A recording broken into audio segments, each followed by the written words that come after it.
Eh bien, écoutez, bonjour à tous et à toutes. Bienvenue à ce webinaire matinée de la formation métier consacré ce matin au métier de la pêche.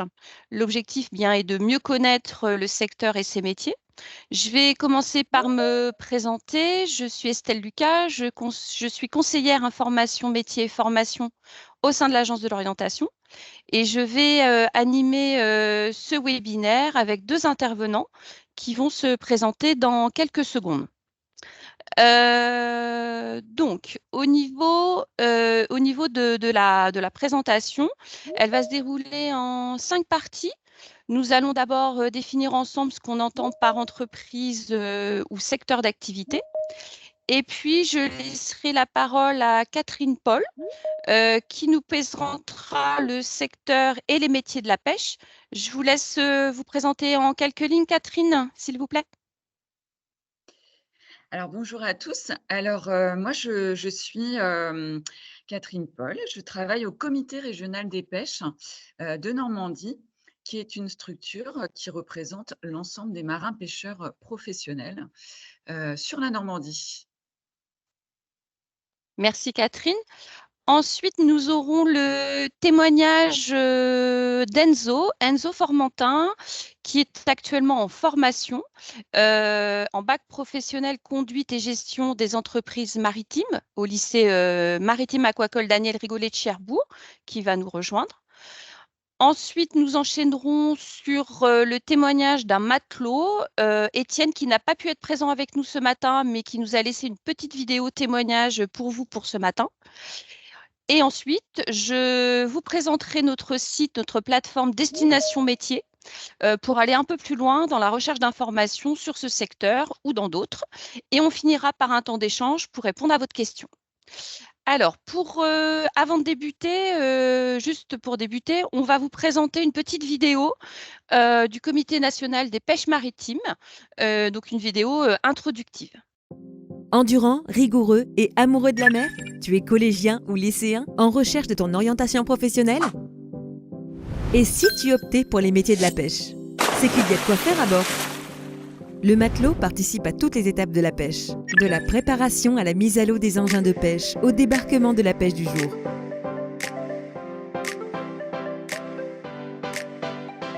Une grande carrière l'attend ensuite s'il le souhaite. Celle de capitaine ou patron de pêche avec son propre bateau qui gère chaque étape d'une campagne de pêche.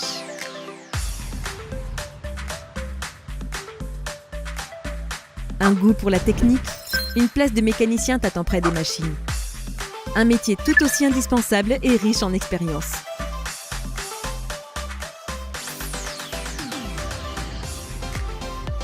Les métiers de la pêche sont accessibles dès la 3e, avec un CAP Bac Pro ou bien en formation continue directement sur le terrain. Les possibilités de progression sont nombreuses et mieux, la rémunération est motivante. Chacun est payé selon sa part de pêche. Alors, qu'attends-tu pour t'engager? La mer n'attend que toi.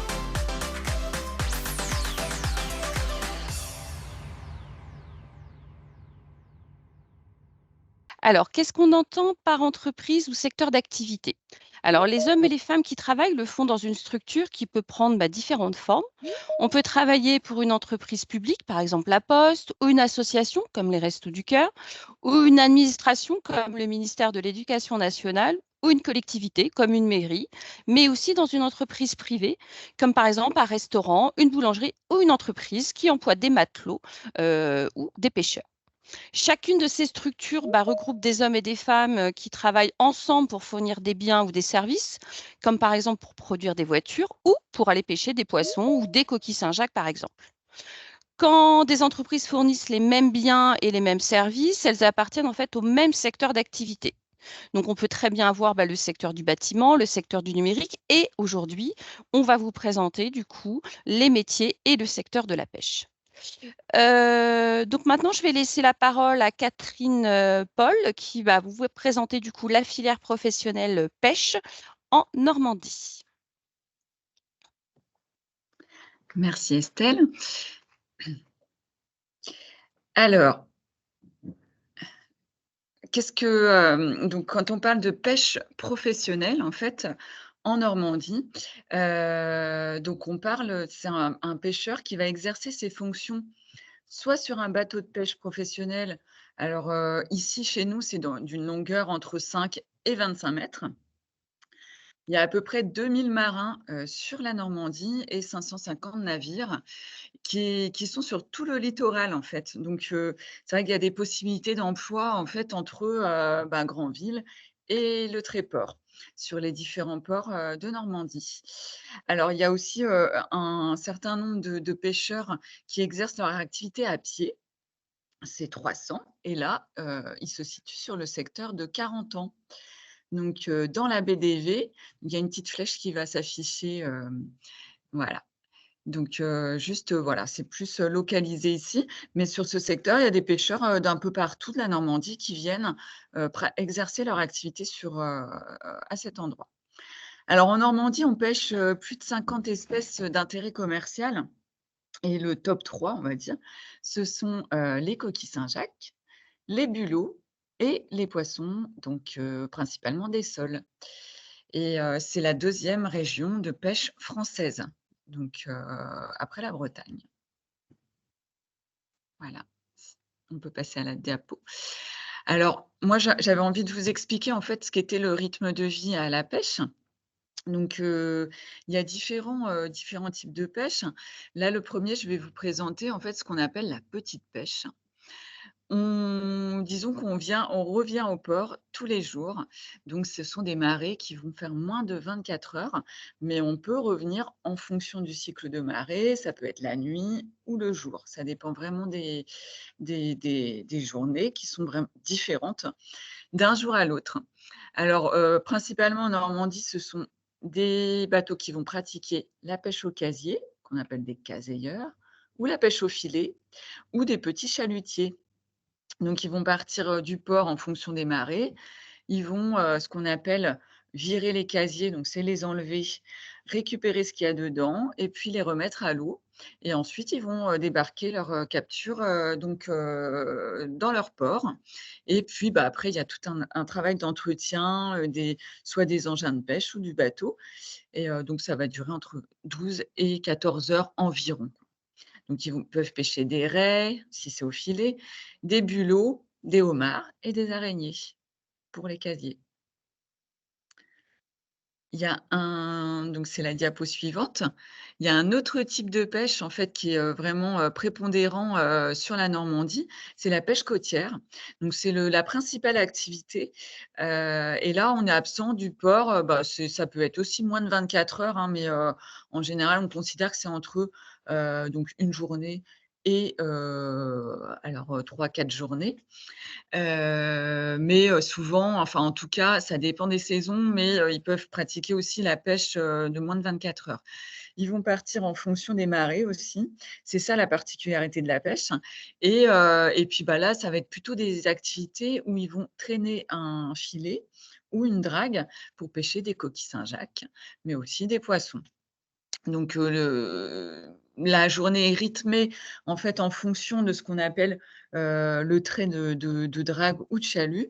Ils vont traîner entre une demi heure, 1 h 30, ça dépend des types de pêche et puis après, le rôle du matelot, c'est de trier les coquillages et les poissons, de mettre en cale et puis ils retournent au port.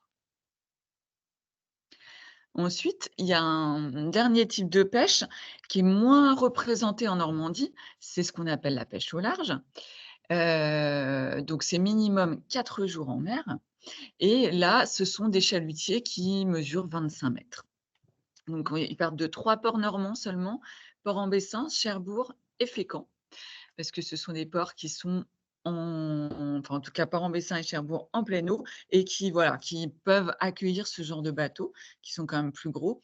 Et donc là, c'est des traits, d'1 heure et demie à voire plus et puis, c'est rythmé donc le tri du poisson, la mise en cale et les pêcheurs, ils dorment pendant le trait et après ils trient. Donc voilà, c'est rythmé vraiment en fonction de la pêche et les conditions de repos vont dépendre des armateurs. En fait, des fois, on fait une marée complète ou 2 marées complètes et puis on a une marée à terre. Voilà, ça dépend vraiment des conditions d'embauche. Et on peut pêcher, principalement, on pêche des poissons, comme les rougets, par exemple. Voilà. Alors ensuite, il y a différents postes qui sont occupés à bord. Il y a le premier poste en fait, hein, qui est celui de matelot. Donc là, son rôle en fait, hein, c'est de, trier les captures, réparer les engins de pêche, l'entretien du bateau. Ensuite, on peut avoir, le rôle de mécanicien. Donc il va être, hem, vraiment lié avec celui de matelot, mais en tout cas en Normandie, parce que c'est des plus petits bateaux, mais il va aussi assurer la mécanique du bateau. Donc tout ce qui est moteur, les vidanges à terre, l'entretien en mer. Et après, il y a le poste de capitaine, mais qui peut être accessible, que si, on a été matelot précédemment, et validé, un certain nombre de mois, en mer. Donc là, le capitaine, il met tout en œuvre, en fait, pour, assurer la conduite du bateau. Alors la rémunération, comme a dit Estelle tout à l'heure, elle est en fonction de ce qu'on va pêcher. C'est vraiment la particularité, de ce métier, c'est qu'on n'a pas un salaire fixe et il est aussi fonction du rôle qu'on occupe à bord. Le capitaine va gagner 2 fois plus qu'un matelot et le mécanicien 1 fois et demie. Donc ce sont des formations, on l'a dit tout à l'heure, accessibles dès la troisième. Alors, si on veut se former, il y a 2 lycées maritimes sur la Normandie. Il y en a un à Cherbourg et un à Fécamp. Et puis, je vous ai mis un QR code pour en savoir plus. Il y a un site, qui s'appelle Trouve ton flow, qui va, recenser, plusieurs vidéos et puis dont vous pourrez prendre connaissance avec des témoignages, de gens, vraiment, chouettes qui sont, dans la profession ou qui sont au lycée maritime et qui peuvent vous parler de leur activité et puis de leur expérience. Et donc voilà, du coup, j'en ai fini, pour ma petite présentation. Merci. Merci Catherine. Donc pour continuer, pour illustrer la présentation, Catherine indiquait qu'il existait 2 lycées maritimes en Normandie et nous avons, aujourd'hui, Enzo Formentin qui, fait ses études du coup au lycée, Daniel Rigolet de Cherbourg et qui va un peu nous parler de son parcours et notamment de la formation qu'il suit actuellement, qui est le bac pro conduite et gestion des entreprises maritimes. Alors bonjour, moi c'est Formantin Enzo, j'ai 19 ans. Je vais vous présenter un peu mon avenir, tout ça. Alors au début, moi j'ai fait une troisième prépa pro, donc pour effectuer des stages en cuisine, en mécanique, un peu partout. Après, j'ai entamé un CAP cuisine que j'ai arrêté parce que ça m'a pas plu, quoi. Donc après, j'étais déscolarisé pendant 2 mois et vu que j'adore la pêche, j'ai toujours pêché des petits, quoi. J'ai voulu faire un CAP matelot, du coup au lycée Daniel Rigolet à Cherbourg. Pendant ce CAP, on a plusieurs formations. On a des formations comme le PSC1, c'est tout ce qui est médical à bord. On a des stages feu pour, au cas où qu'on a un feu à bord, faut savoir l'éteindre. On a de la mécanique pour savoir aussi un peu manœuvrer, ce qu'il faut, le plus vite possible. On a des formations sur la sécurité, au cas où si le navire, chavire ou autre. Pendant ce CAP, du coup, on a des matières générales, du coup le français, l'anglais, tout ça. Des matières professionnelles, on a de la PSE, on a de la mécanique, on a du ramandage. Le ramandage, ça consiste à faire des filets ou des casiers suivant les types de pêche qu'on a envie de faire. Sur le diaporama, on a nos salles de ramandage. On a de la carte aussi, qu'on apprend beaucoup pour savoir naviguer en mer. Et du coup, Enzo, à la suite de votre CAP matelot, vous avez choisi de continuer votre formation. C'est bien ça? C'est ça, c'est ça. Alors après, j'ai continué en bac. J'ai fait mon bac en 2 ans. Là, je suis en terminale en ce moment et pendant cette formation, elle est un peu plus dure parce que c'est pour obtenir un capitaine 500. C'est pour être, patron pêcheur, quoi. Alors, on a des formations un peu plus compliquées. On a, le CAERS, donc c'est une formation, tout en anglais. Donc il faut savoir parler couramment anglais, mais maritime. C'est pas pareil que l'anglais, normal. Qu'est-ce qu'on a d'autre? Du coup, on a pareil, on a du ramandage, de la carte, mais un peu plus poussé. On a de la PSE du coup, on a l'électricité aussi, qui est à savoir. Moi, j'ai obtenu le 250 kilowatts. Donc sur des petits navires, je peux être, mécanicien, quoi. Vous avez toujours des Et matières générales pendant le bac pro? ouais, ouais, on a du français, de l'anglais, pareil, de l'histoire, on a vraiment un peu de tout. Mmh. Hem, du coup, au lycée, on a des simulateurs aussi. On a un simulateur, de mécanique, donc on est vraiment dans une salle complète, comme si qu'on était dans une salle, de méca sur un bateau, quoi. On a un simulateur, de navigation pour savoir un peu, manipuler, les objets à bord. Heu, qu'est-ce que je pourrais dire d'autre? Est-ce que Et vous du avez coup, et en termes de stage, comment ça se passe le bac pro? ouais, bah, alors du coup, les stages, on a aussi des stages en CAP, bien sûr. On a des stages en bac, cette année, on a eu, 2 mois de stage. Alors moi, mon stage, je l'ai fait sur Dieppe, sur un navire à passagers et je suis, parti, 2 mois en mer, sans rentrer. Après, j'ai aussi effectué des stages en pêche, du coup à la Coquille Saint-Jacques, par exemple, où on partait la journée ou 2 jours ou, ça dépend, des marées. J'ai fait aussi des stages, au casier, au filet, j'ai fait presque tous les métiers de la mer, quoi. Et qu'est-ce que vous préférez, vous, dans cette formation? Alors moi, je préfère tout ce qui est, manutention, quoi. Du coup, le ramandage, la carte, tout ce qu'il faut pour aller naviguer, quoi. Tout à l'heure, vous disiez que le ramandage, c'était, vous pouvez nous réexpliquer du coup à quoi ça Le correspond? ramandage, ouais. Alors le ramandage, en fait, on est dans la salle comme, ce qu'il y a sur les diaporamas. C'est vraiment une salle pour, savoir ramander. Donc, bah, nous au début, même si on est capitaine ou autre après, il faut savoir, comment sont faits les chaluts, comment, sont faits nos filets, tout ce qui est en maille, respecter les règles et on apprend aussi à faire des casiers, des épissures, beaucoup de choses, quoi. Tout ce qui est en rapport avec le bateau. Et vous parliez du travail sur les cartes? Ouais, alors le travail sur les cartes, on travaille beaucoup du coup sur la navigation, savoir se diriger. En mer, des fois, bah, on a des pannes ou autre, bah, faut savoir, se débrouiller avec des cartes et pour pouvoir, bah, rentrer chez nous ou autre, quoi. Et ce que vous Heu, préférez, vous, dans cette formation ou dans ce métier, c'est quoi? Qu'est-ce qui est satisfaisant par rapport à cette formation ou bah, au métier qui moi, ce que j'aime beaucoup par rapport à ce métier, c'est qu'on se sent un peu plus seul. On est éloigné, on a les couchers de soleil, on a les levées de soleil, les beaux temps, on a, la convivialité avec les personnes à bord. Pour moi, nous, quand on est à bord, bah, on est toujours liés, quoi. C'est comme une deuxième famille. Après, il y a des inconvénients aussi un peu, hein. C'est le mauvais temps. On part dans les tempêtes ou autre, ça voilà. On n'a pas beaucoup de famille. Du coup, bah, comme là, comme je vous disais tout à l'heure, en stage, je suis parti 2 mois sans rentrer, quoi. Mmh. On a aussi, bah, tout ce qui est chavirage de bateau, tout ça, quoi. C'est vraiment dangereux. Faut pas tomber à la mer, souvent Donc dans ce talent en plus, donc vous êtes formés aussi par rapport au port des équipements de protection? Enfin voilà, ouais, c'est un ouais, élément ouais, important pendant la formation, je suppose? ouais.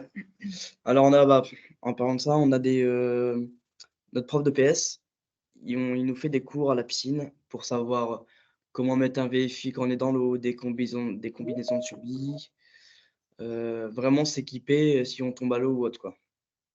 Et on a des équipements tout le temps à porter sur le bateau, le casque, le gilet de sauvetage, les bottes, une tenue adaptée, suivant la pêche. Mmh. Et vous, votre Heu, projet professionnel, du coup, à la suite, du bac pro, parce que là, vous êtes en terminale, du coup? c'est ça. Alors moi, mon projet, c'est d'avoir mon bateau à moi, commander un casieur pour l'instant. Après, comme on sait, après le bac, on peut pas être patron direct. On doit faire, minimum 5 ans pour être vraiment top à, bah, être patron, quoi. Oui, avoir de l'expérience professionnelle, c'est ça, Bah, ce que vous voulez dire? on peut pas avoir un bateau, d'un seul coup, voilà, quoi. Mmh. OK. Et il faut avoir des sous déjà. Et vous voulez rester sur Voilà. Cherbourg, du coup? Comment vous voyez les choses? Hem, Ça dépend les embarcations qu'il y aura, quoi. Parce que la pêche, souvent, c'est beaucoup de patrons ont déjà leurs matelots et les gardent toute la vie, quoi. C'est vraiment, tout le monde est lié, quoi. Oui, ce que vous disiez, c'est comme une seconde famille. Il y a de l'entraide, il y a de la Ouais. convivialité et OK, très bien. Est-ce que vous avez autre chose à ajouter ou c'est bon pour vous Non, au c'est bon niveau? pour moi. Très bien, bah, écoutez, merci beaucoup. Merci à vous. Merci Enzo. Alors, on va continuer également par un autre témoignage. Donc, je vous le disais tout à l'heure en introduction, Étienne qui est matelot pont, donc n'a pas pu être avec nous ce matin, mais il nous a laissé du coup une vidéo pour expliquer son métier, que je vais vous lancer du coup tout de suite.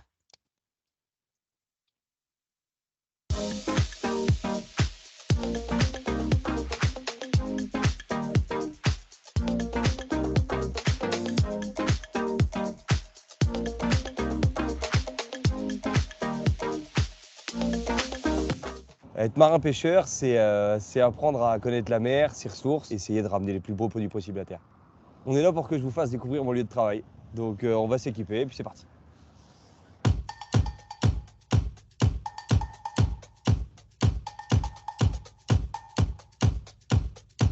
Alors ça, c'est notre ciré, c'est l'abri du marin. C'est ce qui nous permet d'être protégés du vent, de la pluie, du froid.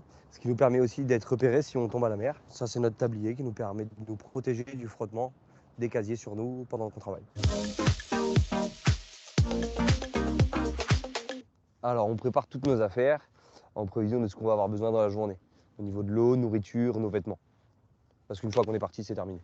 On prépare le bateau, on va prendre ses nœuds, c'est super important. Que chaque utilisation nécessite un nœud différent. Un mauvais nœud peut conduire à de la perte de matériel et surtout à de la dangerosité en fait à bord. Le regard à l'observation, c'est très important aussi. Savoir observer, utiliser ses 5 sens pour comprendre l'environnement dans lequel on est. C'est ça qui va nous déterminer notre comportement, notre mode de travail et surtout toujours être en sécurité. Selon notre technique de pêche, nous on prépare des appâts pour que ça soit prêt pour notre arrivée. C'est super important. Mieux c'est fait, plus on pêche, plus on gagne d'argent. On récupère les premiers engins de pêche, les casiers remontent les uns après les autres. Une fois que la journée elle est partie, maintenant il faut faire vite, pendant que la marée nous le permet. Elle est un peu capricieuse, elle nous laisse pas toujours le temps de travailler comme on veut.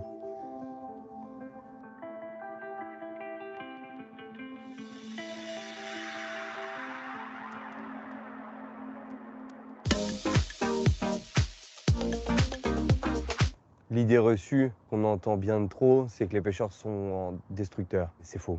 On a une immense majorité des bateaux qui travaillent très intelligemment. Notre travail, c'est d'observer la nature, de faire en sorte de prélever sans trop en prélever pour conserver ce qu'on a. C'est dans l'intérêt de tout le monde en fait.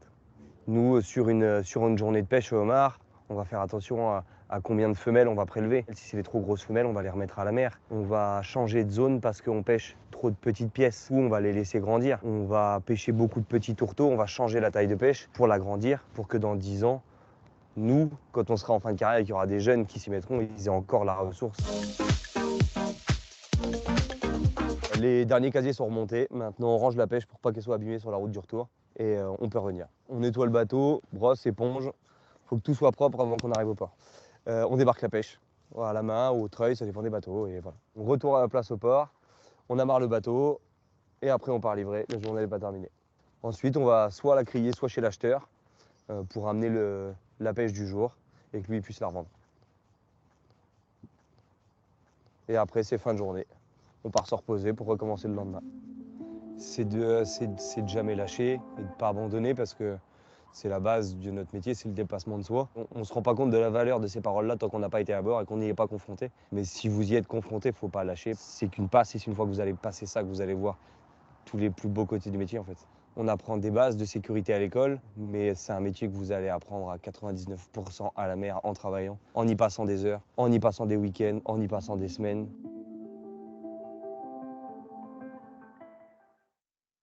C'est le plus beau métier du monde. Il est beau parce qu'il est dur et parce qu'il n'est pas simple et parce qu'on s'est dépassé. Parce qu'on ne se rend pas compte de tout ce qu'on peut faire si on a la tête dure et qu'on va au bout des choses.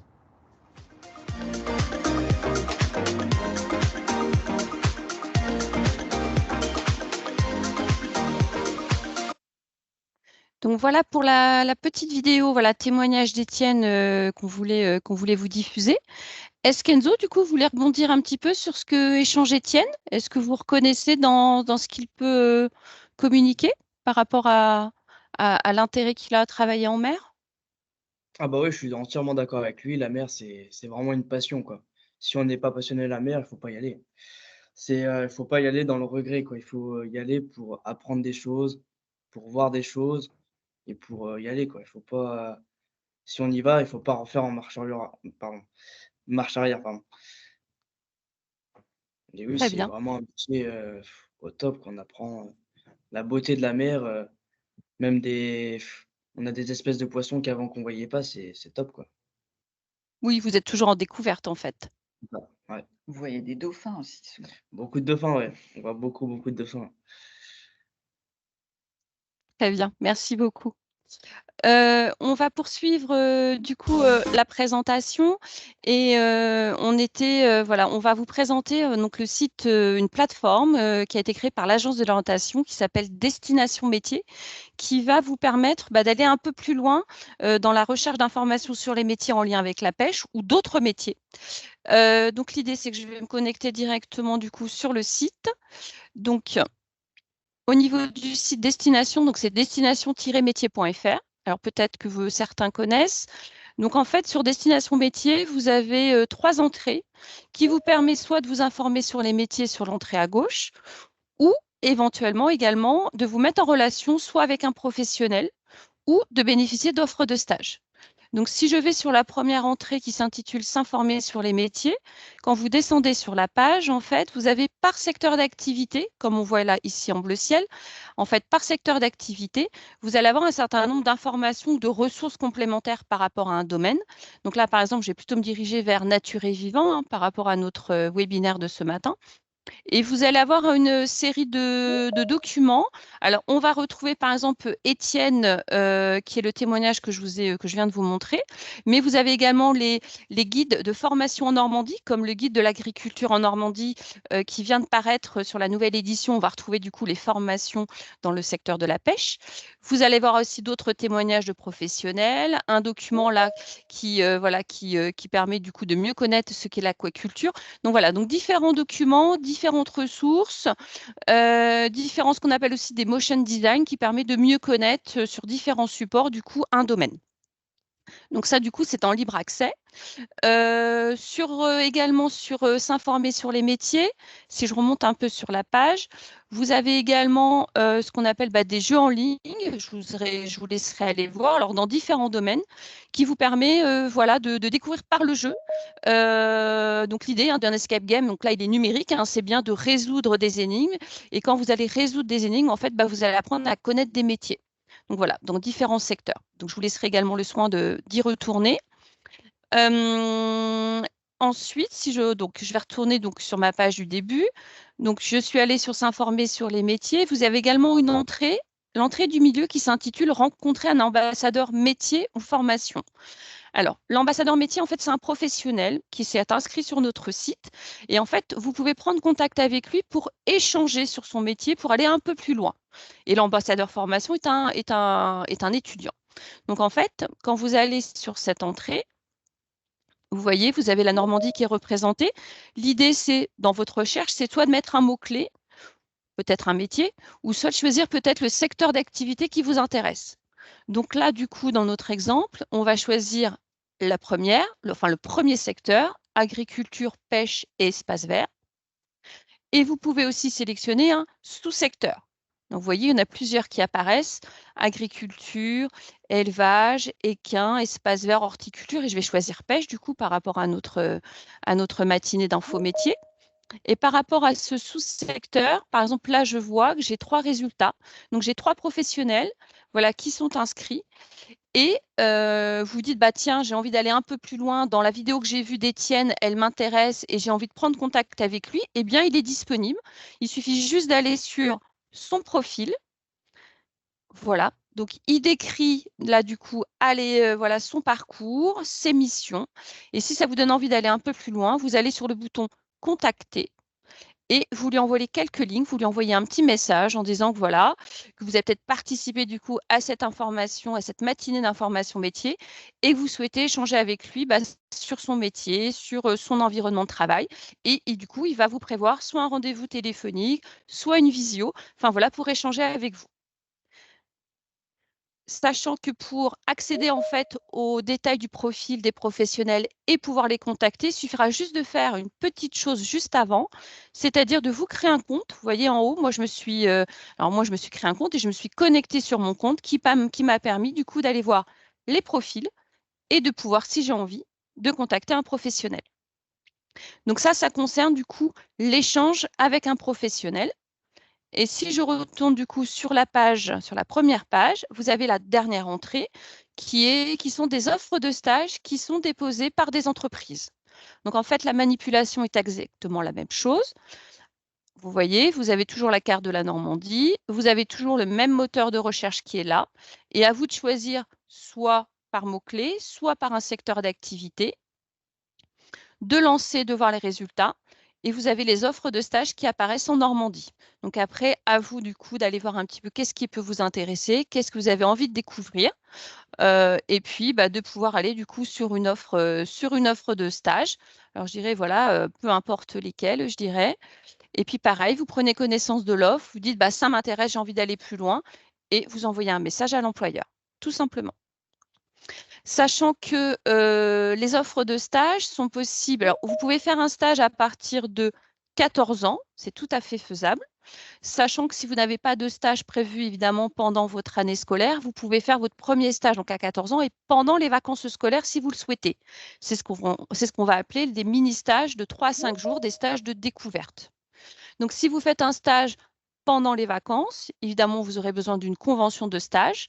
Et en fait, la convention de stage hors temps scolaire, elle se situe juste là. Elle est disponible, vous pouvez la télécharger, la faire compléter à l'employeur, également par vos parents, votre représentant légal, et nous la transmettre sur notre site, sur notre adresse mail destination métier. D'accord? Donc voilà, donc ça veut dire que dès l'année prochaine, en classe de quatrième, pour ceux qui auront 14 ans, vous pouvez faire votre première période de stage pendant les vacances. C'est tout à fait possible. Donc voilà concernant destination métier. Ce que je voulais également indiquer aux enseignants, c'est qu'ils ont également la possibilité de se créer un compte. Vous voyez en haut à droite, vous pouvez, voilà, je suis enseignant. Vous pouvez tout à fait vous créer un compte sur destination métier et ensuite demander, prendre contact, soit avec un professionnel qu'on appelle ambassadeur métier ou un étudiant qu'on appelle ambassadeur formation, pour lui demander du coup bah, de témoigner auprès de la classe, qui peut très bien se faire également en visio, c'est tout à fait possible. Voilà.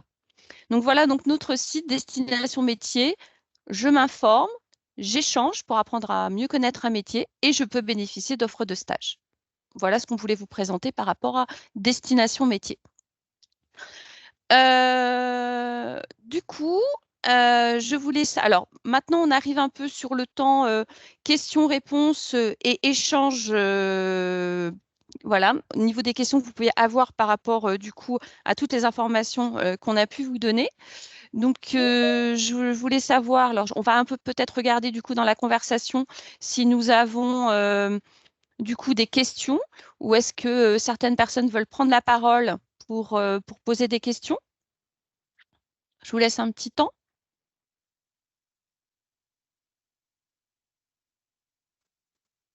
Alors j'essaie de regarder. Ça coûte combien un bateau environ?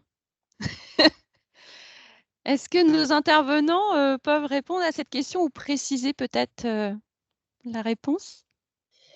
Et ben, ça dépend, vraiment du type de bateau, en fait. Puisque, un petit caséieur, et bien, du coup, j'ai pas trop d'idées de prix, mais je dirais autour de, ça dépend si c'est un occasion, si c'est un bateau neuf, enfin vraiment je pense, ça se situe entre, 50 000 et quelques millions d'euros, quoi. Donc après, bah, il y a des aides à l'acquisition par la région en fonction du type de bateau et surtout, de l'âge du bateau et de l'âge du demandeur, en fait.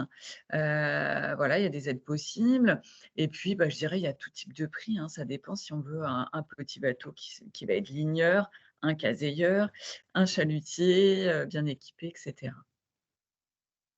D'accord. OK, très bien. Merci Catherine. J'ai vu qu'on avait des questions également par rapport à la rémunération. Alors, on en a parlé pendant la présentation, hein, que ça dépend également du poste occupé, puis ça dépend également, bah, de ce qu'on pêche. Enfin, voilà. C'est ce que vous disiez, Catherine? Oui, oui, tout à fait. Comme on donc on est rémunéré en fonction, bah, des ventes, qui, sont issues de la pêche. Donc, ben, ouais, le salaire est très disparate entre, bon, un caséieur ou un chalutier dragueur. On peut passer, du simple au triple, voire le quadruple. N'est-ce pas Enzo? Ouais, j'ai déjà vu des matelots gagner 8 à 10 000 € par mois, hein. Ouais, pendant la saison, principalement, bah, du coup, de Coquille Saint-Jacques, hein, je pense que Ouais. c'est ça, hein et voilà, novembre, décembre. Après, bah, en janvier, février, mars, ils vont gagner beaucoup moins, mais je dirais de l'ordre de, 3 000 € quoi, à peu près par mois et après, bah, sur un caséieur, on va se situer un petit peu enfin, ça dépend aussi du type de pêche, hein, s'ils pêchent des bulots ou s'ils pêchent des crustacés, on va être plus de l'ordre de, 2 000 € par mois à peu près. Merci Catherine. À partir de quel âge peut-on devenir pêcheur?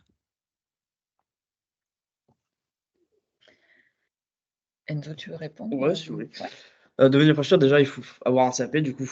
Donc on peut passer la troisième si je ne me trompe pas, pour aller en CAP. Mais on n'a pas le droit de travailler, en dessous de 18 ans à la pêche. Ou s'il y a des dérogations à partir de 16 ans. Mmh. Donc s'il y a des dérogations, c'est, la journée, quoi. Faut pas dépasser 8 heures, 18 heures, je crois.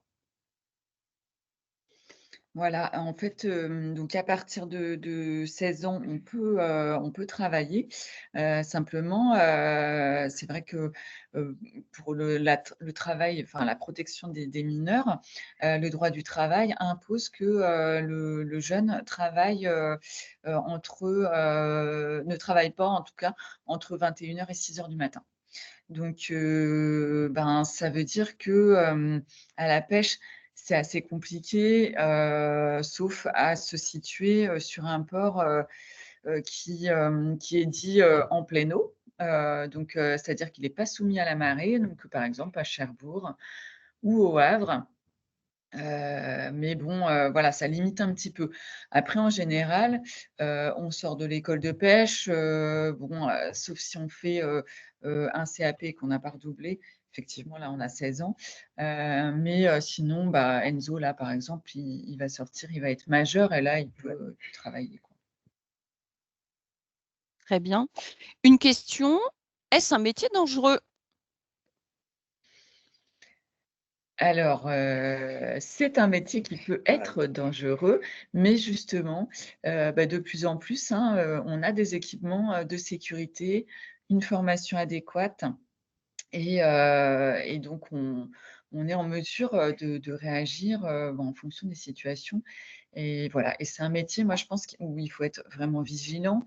Il faut toujours avoir en tête qu'effectivement, la mer, c'est un environnement, bah, qui peut être dangereux et donc du coup, faut prendre des précautions. Mais je dirais que quand on est en mer, enfin moi, c'est mon sentiment, alors j'y vais beaucoup moins, qu'Enzo ou des pêcheurs, hein, parce que c'est pas, moi je m'occupe plus de la pêche, hein, mais on n'a pas le sentiment d'insécurité en fait, puisque, on se dit, bah, qu'on a tous les éléments, pour, pour réussir, enfin voilà, pour, en tout cas, s'assurer que, tout se passe bien. Je sais pas si c'est ton sentiment, Enzo? Ouais, c'est ça, ouais, mais il faut être vigilant quand même en mer. Mmh. On est en sécurité parce c'est des bateaux, maintenant les récents sont super. On a tous les équipements pour, se protéger. Surtout, il faut mettre les équipements et de toute façon, on est retrouvés, on n'est pas loin des côtes quand même. Je veux dire, les bateaux sont tout le monde se regarde, quoi. C'est sûr que ouais, la pêche côtière, en fait, hein, vraiment, ça représente, la quasi-majorité de la Normandie. Donc il y a du monde autour. Voilà, après, il faut être vigilant, surtout, tout ce qu'on peut, nous apprendre, enfin leur apprendre au lycée maritime et puis avec leur expérience, en fait, hein, que bon, voilà, la mer, c'est dangereux et qu'il faut prendre, ses précautions pour, éviter les accidents. Très bien. Et il y avait une question également et puis Étienne dans sa vidéo en parlait par rapport au voilà, est-ce que le métier de pêcheur pourrait disparaître à cause du manque d'espèces marines? C'est une question, que posent des collégiens. Alors, moi, je dirais que, en fait, on est vigilant, sur, nous, notre rôle, en fait, hein, le comité régional des pêches, c'est de s'assurer, que, on a un rôle sur la gestion de ressources, en fait. Donc on va s'assurer, ou de faire en sorte, en tout cas, de mettre des règles, bien précises pour les pêcheurs, de façon à ce que, l'activité perdure et que tout le monde puisse vivre correctement de son métier. Donc, en Normandie, on a la chance d'avoir, 75 à peu près, des espèces qui ne sont pas gérées, par l'Europe, mais qui sont gérées par le comité régional des pêches et donc par les pêcheurs eux-mêmes et donc c'est un atout puisqu'en fait, on fait en sorte, mettre des règles qui sont, assez satisfaisantes pour, continuer à avoir de la ressource. Après, on a aussi, aujourd'hui quand même, on est très contraint avec le réchauffement climatique, hein. On le voit, notamment sur le bulot ou qui montre des signes de faiblesse en fait, hein, sur le stock. Donc on essaie, voilà, de travailler avec les scientifiques pour faire en sorte qu'il y aura toujours des pêcheurs. Très bien, merci Catherine. Et puis une dernière question, parce que là, du coup, on arrive à la fin de ce webinaire. Un collégien qui veut découvrir les métiers de la pêche, enfin, du coup, on parlait des stages tout à l'heure, mais qu'est-ce qu'on peut lui conseiller? De quelle manière ça peut être possible? Alors on a une possibilité, aujourd'hui de faire des marées découvertes. Donc c'est un mini stage en fait, à bord d'un navire. On peut le faire avec, donc il faut vraiment, enfin, il y a certains bateaux qui peuvent accueillir des stagiaires, pas tout le monde et donc on prend contact soit avec le lycée maritime, soit avec, le comité régional des pêches. En l'occurrence, c'est moi qui essaie de trouver des navires, qui peuvent accueillir, des jeunes et donc là, ça consiste à être en immersion, en fait, sur un bateau, pour, une durée de 35 heures maximum. Donc c'est souvent, voilà, la semaine et donc comme ça, on peut découvrir, ce qu'est être pêcheur et voir si c'est vraiment adapté, voilà, pour, sa vie, professionnelle, sa future vie professionnelle. Et puis après, il y a aussi des mini-stages au lycée maritime qui peuvent être réalisés, en troisième et puis donc, où on va, 2-3 jours au lycée maritime de Cherbourg ou de Fécamp pendant des dates bien précises. Donc il faut prendre contact avec le lycée, pour savoir quand est-ce qu'on peut, venir, découvrir, ce qu'est, de suivre la formation, de CAP ou de bac pro. Voilà, donc toujours à partir de 14 ans, c'est faisable. Oui. Très bien. Bah, écoutez, je remercie les collégiens et les enseignants voilà, pour leur présence et puis leurs nombreuses questions. Merci également à nos deux intervenants, à Catherine et à Enzo, hein, pour la préparation de ce webinaire et puis votre participation. Le webinaire là, de ce matin sera disponible en replay sur le site Destination Métiers. Et donc, aux collégiens et enseignants, on vous enverra un questionnaire un peu pour avoir votre avis sur cette matinée d'information métier. Bah, écoutez, je vous dis peut-être à très bientôt et puis une très bonne journée à tous. Et puis voilà, une très bonne journée. À bientôt.